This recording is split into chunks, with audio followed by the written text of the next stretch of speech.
Hello everyone, क्या बात है। टर्म वन के एग्जाम्स हो गए, कैसे हुए? बच्चों का जवाब है सर कई बार इस बार तो टर्म वन के अंदर सीबीएसई ने बहुत डिफिकल्ट पेपर दे दिए। कोई बात नहीं, आ गया तो आ गया। अब पड़ोसी पूछ रहे होंगे, मम्मी पापा पूछ रहे होंगे, दोस्त पूछ रहे होंगे, भाई बहन घर में पूछ रहे होंगे कि कैसे हुए पेपर, कैसे हुए पेपर, क्या जवाब दे। अरे उन्हें जवाब देने की अब जरूरत ही नहीं है भैया, हो चुका है। जो टर्म वन होना था वो हो गया है।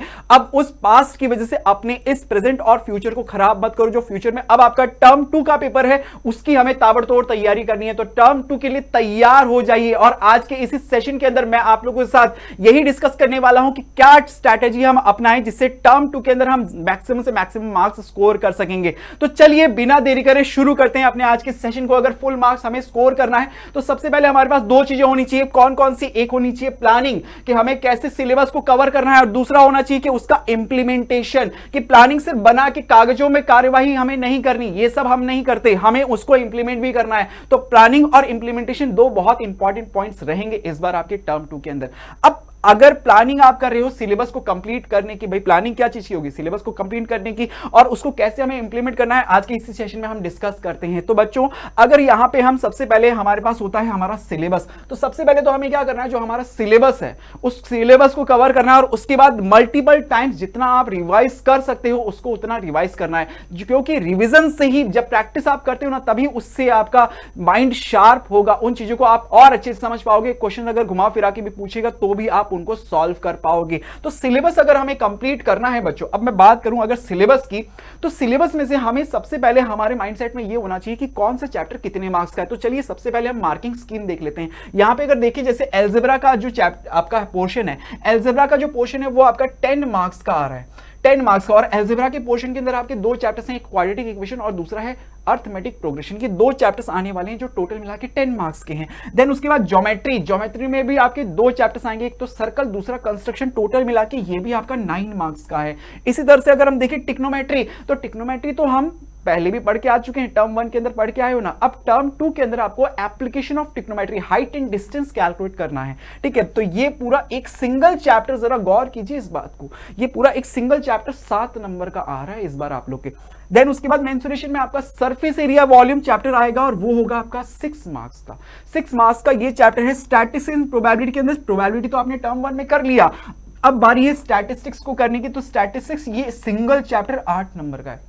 ये एक एक चैप्टर जो इतने बड़े बड़े नंबर के होते हैं ना, इनको देख के बड़ी खुशी मिलती है, क्योंकि एक चैप्टर से इतने इतने मार्क्स हम गेन कर सकते हैं। एक चैप्टर अच्छे से तैयार कर लिया तो आसानी से हम तैयारी अपनी अच्छी कर सकते हैं। तो इस तरह से आपका टर्म टू का जो सिलेबस है वो 40 मार्क्स का इस तरह से डिवाइड किया गया उसका मार्किंग को। तो ये आपको सबसे पहले इसका आइडिया होना चाहिए। अब उसके बाद आपको सिलेबस में से आपको क्या क्या रिमूव हुआ है ये भी आपको पता होना चाहिए। जो डिलीटेड पार्ट है वो भी आप जरा ध्यान से सुन लें, क्योंकि भाई सिलेबस जितना कम हो जाएगा हमारे लिए तो उतनी अच्छी बात है ना, हमें उतना ही कम पढ़ना पड़ेगा। ज्यादा बार हम उन चीजों को रिवाइज कर सकते हैं जो सिलेबस में आ रही है, तो ये तो हमारे लिए अच्छी बात है। तो इसीलिए डिलीटेड पोर्शंस जो है पहले से ही उनको जरा हटा दें। तो डिलीटेड पोर्शंस इस बार जो मैथ्स के अंदर आपका सिलेबस में कवर नहीं होने वाले हैं। कौन कौन से? जैसे क्वाड्रेटिक इक्वेशन के अंदर देखें तो सिचुएशन बेस्ड प्रॉब्लम्स, कि सिचुएशन पे बेस्ड जो क्वाड्रेटिक इक्वेशन में वर्ड प्रॉब्लम्स होगी उनको हटा दिया गया है, डिलीट कर दिया गया है। वहीं अर्थमेटिक प्रोग्रेशन जो चैप्टर नंबर 5 है, इसमें से sum of and terms of an AP पे रियल लाइफ बेस्ड एप्लीकेशंस जो है ना उसकी, उनको भी हटा दिया गया है। इस पे भी क्वेश्चंस नहीं आने वाले। एप्लीकेशन ऑफ ट्रिग्नोमेट्री से में कुछ भी डिलीट नहीं हुआ है, वहीं सर्कल चैप्टर से में से भी कुछ भी डिलीटेड नहीं है। कंस्ट्रक्शन चैप्टर के अंदर आपका construction of triangle similar to a given triangle, ये भी आपका डिलीटेड है, ये भी आपका डिलीट हो चुका है। सरफेस एरिया एंड वॉल्यूम के अंदर से फ्रस्टम ऑफ कोन डिलीटेड है। एंड स्टैटिस्टिक्स के अंदर स्टेप डेविएशन मेथड, और साथ ही स्टेप डेविएशन मेथड जो मीन कैलकुलेट करने के लिए यूज होता है, और कम्युलेटिव फ्रीक्वेंसी ग्राफ, ये भी कर्व, ये भी आपका डिलीट हो चुका है। तो डिलीटेड पोर्शन भी आपने हटा दिया। आपको आइडिया लग गया कि आपका कौन सा चैप्टर कितने मार्क्स का है, कौन से चैप्टर्स में से क्या चीज डिलीट हुई है। तो अब जो आ रही है उस पे हम बात करते हैं, उस पे भी हम बात करेंगे।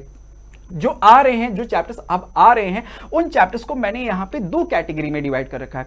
आप अपने अकॉर्डिंग, हो सकता है मेरे लिए मैंने इनको दो कैटेगरी कुछ इस तरह से इजी और डिफिकल्ट की बनाई है। हो सकता है इस इजी में मेरे अकॉर्डिंग ये 4 चैप्टर्स थे, डिफिकल्ट में मेरे अकॉर्डिंग ये 3 चैप्टर्स थे। टोटल मिला के 7 ही चैप्टर्स आ रहे हैं। मैथ्स में खेल खत्म है 7 चैप्टर्स के अंदर। तो ये इजी और डिफिकल्ट को आप अपने अकॉर्डिंग भी मैनेज कर सकते हो सकता है कोई मेरे अकॉर्डिंग ये थोड़ा डिफिकल्ट में जा रहा है, तो हो सकता है ये आपके अकॉर्डिंग इजी में आ जाए, ठीक है। तो वो आप अपने अकॉर्डिंग देख लेना, ठीक है। अब इजी चैप्टर्स इस कैटेगरी को मैंने बनाया है जो जिन उन चैप्टर्स को इसमें रखा है जो हम जल्दी से कम टाइम के अंदर फटाफट से इन चैप्टर्स को कवर कर सकते हैं। इसमें आपका जैसे quadratic equation, construction, application of trigonometry और सर्कल आ रहा है। इसमें कौन कौन से टॉपिक्स अभी कवर होंगे सब पे हम डिस्कस भी करेंगे।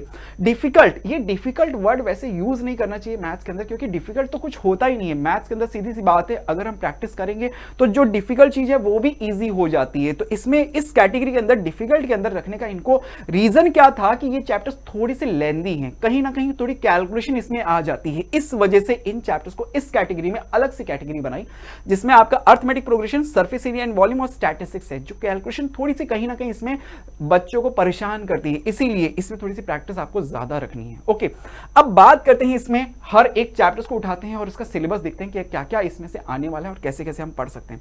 तो अगर मैं बात करूं क्वाड्रेटिक इक्वेशन चैप्टर की, तो इसमें से आपको 3 टॉपिक्स कवर करने हैं। कौन कौन से? सबसे पहले तो इंट्रोडक्शन टू क्वाड्रेटिक इक्वेशन, कि क्वाड्रेटिक इक्वेशन क्या है, उस पे बेस क्वेश्चंस आपको पता होनी चाहिए, उसका बेसिक आपको पता होना चाहिए, उस पे बेसिक से क्वेश्चंस आ सकते हैं।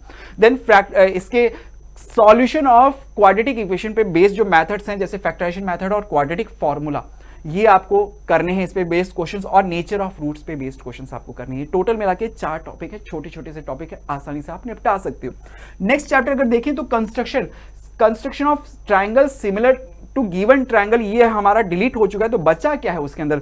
डिवीजन ऑफ लाइन सेगमेंट, एक तो ये है, देन उसके बाद टेंजेंट टू ए सर्कल, ये 2 टॉपिक है। कुल मिला के इजीली आप इनको निपटा सकते हो।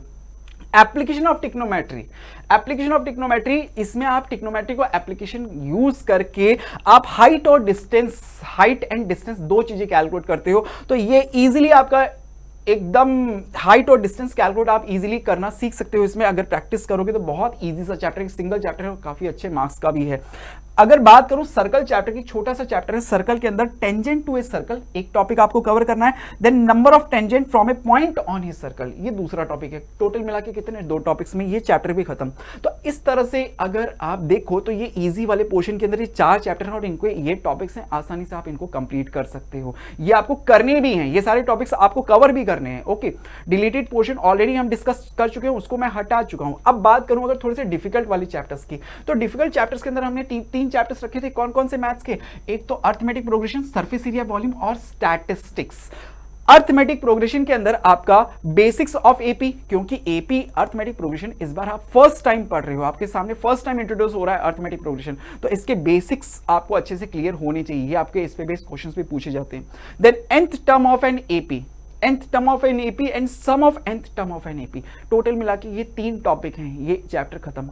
ठीक है, चैप्टर में 3 ही टॉपिक हैं, कहीं ना कहीं क्वेश्चन में थोड़ा सा कैलकुलेशन रहता है, इसीलिए थोड़ा सा ध्यान से आपको इसकी प्रैक्टिस करनी है। वहीं surface area and volume, surface area and volume के अंदर टोटल मिला के 3 टॉपिक हैं। इसमें भी एक तो surface area of combination of solid, then volume of combination of solid and then last conversion of solid from one shape to another shape.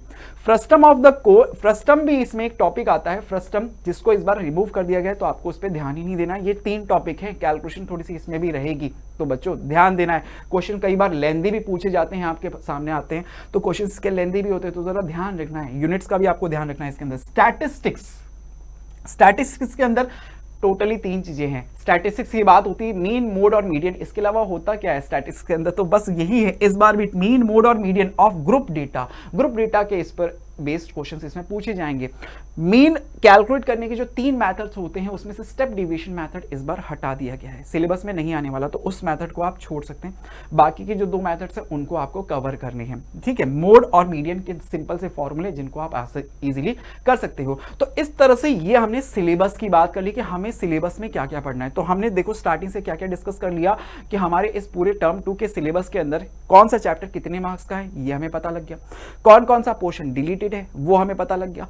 कौन सा पोर्शन हमें पढ़ना है वो भी हमने तैयार कर लिया। अब तैयारी तो हमें करनी पड़ेगी, मेहनत तो हमें करनी पड़ेगी। अब ये सब के अलावा जब ये सब हो जाएगा, फिर उसके बाद क्या बारी आती है? रिवीजन करने की। देखो एनसीईआरटी तो आप वैसे ही फॉलो कर रहे हो, एनसीईआरटी को तो आपको करना ही है। जितनी बार आप उसको रिवाइज करोगे, आपका कंसेप्ट उतना ही अच्छा क्लियर हो जाएगा, मैथ्स में आपके स्कोरिंग और ज्यादा बढ़ती रहेगी। अब उसके अलावा हम और क्या क्या चीजें करें जो हमें बाकी बच्चों से हट के टॉपर की कैटेगरी में लेके चले, तो उसके लिए आपको 2-3 चीजें मैं बताता हूं। जैसे सबसे पहले आपको एनसीईआरटी एनसीईआरटी के एग्जाम्पलर आती है उसको आपको पूरा सॉल्व करना है। कई क्वेश्चंस आपको मिलेंगे इस बार सीबीएसई के टर्म 1 के पेपर में, बहुत सारे क्वेश्चंस थे जो एग्जाम्पलर से थे, टर्म 2 के अंदर भी मिलेंगे, डेफिनेटली मिलेंगे। उसके अलावा आपको सीबीएसई का सैंपल पेपर जो रिलीज करता है उसे भी आपको करना है, उसे भी आपको सॉल्व करना है, जिससे आपको आइडिया लग सके कि सीबीएसई में किस किस तरह से क्वेश्चंस आपके बोर्ड एग्जाम के अंदर आ सकते हैं। इन सब के अलावा फिर आपको मॉक टेस्ट पेपर लगाने हैं। अब मॉक टेस्ट पेपर की कोई गिनती नहीं है, आप जितने मॉक टेस्ट पेपर लगाओगे वो आपके लिए फायदेमंद है। आपको मॉक टेस्ट पेपर लगाने का फायदा यह है बच्चों कि आपको आइडिया लगेगा कि पेपर जब मॉक टेस्ट पेपर आप लगाते हो, जो भी आपका टाइम है उस टाइम के अंदर आप पर्टिकुलर टाइम के अंदर लिमिट लेके मोबाइल में उसी अकॉर्डिंग आप टाइमर सेट करके अपना मॉक टेस्ट पेपर लगाइए। देखिए अपने आप को कि हाँ मैं इस गिवन टाइम के अंदर क्या इस पूरे पेपर को सॉल्व कर पा रहा हूं। अगर कर पा रहे हो तो आपकी स्ट्रैटेजी अच्छी है, आपको पेपर के टाइम पे आपका टाइम मैनेजमेंट बहुत अच्छा है। तो ये सब चीजें आपको ध्यान रखनी है। तो जितने मॉक टेस्ट पेपर आप लगा सकते हो उतने ज्यादा मॉक टेस्ट पेपर आपको लगाने ही है। यही आपकी प्रैक्टिस को जो आपकी अभी तक की तैयारियां है ना उनको एक तरह से मेजरमेंट होगा। ठीक है बच्चों, तो इन चीजों को अगर आप फॉलो करते हो तो आसानी से टर्म 2 को आप अपना अच्छा बना सकते हो। उम्मीद है बच्चों ये वीडियो आप लोग के लिए बहुत हेल्पफुल रहेगी। टर्म 2 को तो हम बिल्कुल फोड़ के आने वाले हैं, तो आप लोग भी बिल्कुल तैयारियों में लग जाइए और ऐसी ही अमेजिंग वीडियोस के लिए हमारे साथ जुड़े रहिए अड्डा 24/7 स्कूल के class 9th and 10th channel पे। Thank you.